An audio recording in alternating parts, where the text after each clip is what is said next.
I'm Washington County Attorney Eric Clark, and I just have a brief statement that we'll read, and then we'll be happy to release this along with the signed plea agreement to anybody that requests it today. So this morning, Jodi Hildebrandt pleaded guilty to 4 counts of aggravated child abuse.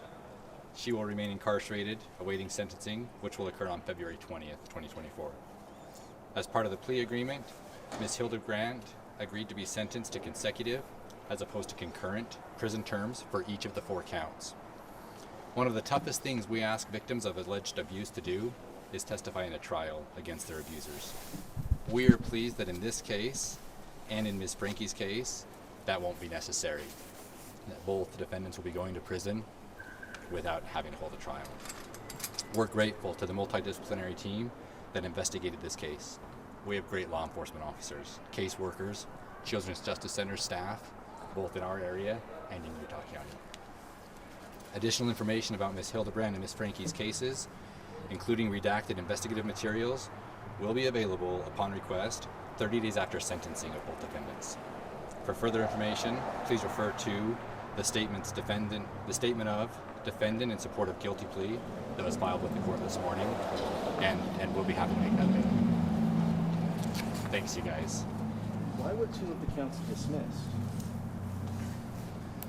So, in any plea agreement, there's always some back and forth in that, and in this instance, 2 counts were dismissed, and what Ms. Hildebrandt agreed to do was to not contest that for each of the terms there'd be prison, and that those would run consecutive as opposed to concurrent. But why not all 6? Well, so I think that's a fair question. And that's what, as a prosecutor, that's what you deal with every time you're handling a case, right? Is if our plea offer had been there is no plea offer, plead straight up to all 6, then the defendant has no incentive to go to trial. And we're not afraid of trials. We don't want to avoid trials. Trials carry some risk in that you don't know what the outcome's going to be, but more so when you have victims that are having to go through the trial process, that's difficult. And so if we can get a result that is similar, in Utah, there's the maximum penalty for second-degree felonies is 30 years. So if we had 15 counts, the maximum amount of time would have been 30 years, and each count carries a 1 to 15 years.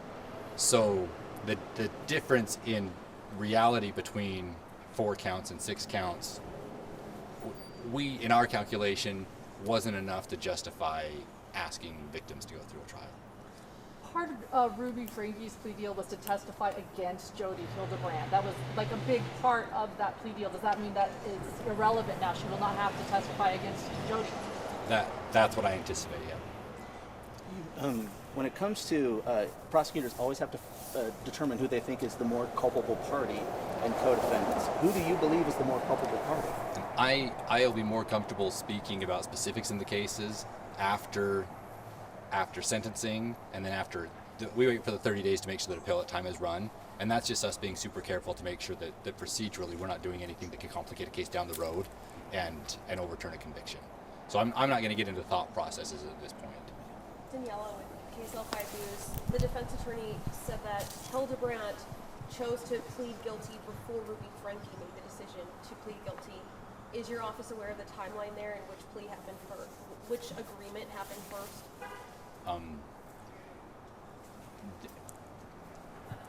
No, in that we weren't talking to both Hildebrandt and Franke, right? It was clear to us we knew that Franke was going to plead earlier than Hildebrandt.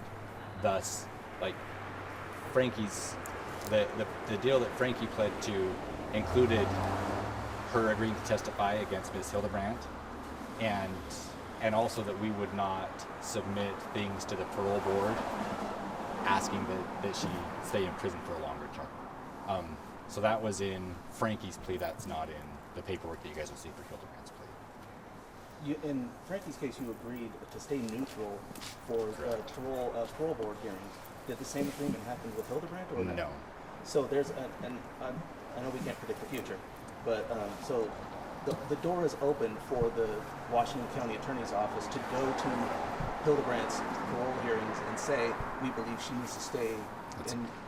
Okay. That's a good question. So the answer to that is yes. More commonly, the prosecutor's office can submit a letter or submit things in addition to the pre-sentence investigation that might help probation parole. But there's always the option of actually going in person and being at those hearings also. Aggravated child abuse in Utah is a second-degree felony. Do we need to look at these laws in Utah? I hope so. And that's something that I've been in talks with legislators already about. Thank you. Is that as a result of this case? Like I said, I don't want to get into my thought process on this case until we're further along. But I have been talking to some of our legislators. I have been talking to some of our legislators that are open to criminal justice reforms about the level of severity in Utah law. When did those conversations start? In the last few months. Thanks, you guys. As far as those cases, where does this one rank? I'm not going to get into, again, I'm not going to get into my personal thoughts on this until we know that everything is done and the appeal time is run. Thanks, you guys. Have a great rest of your holiday break. Thank you. Thank you so much.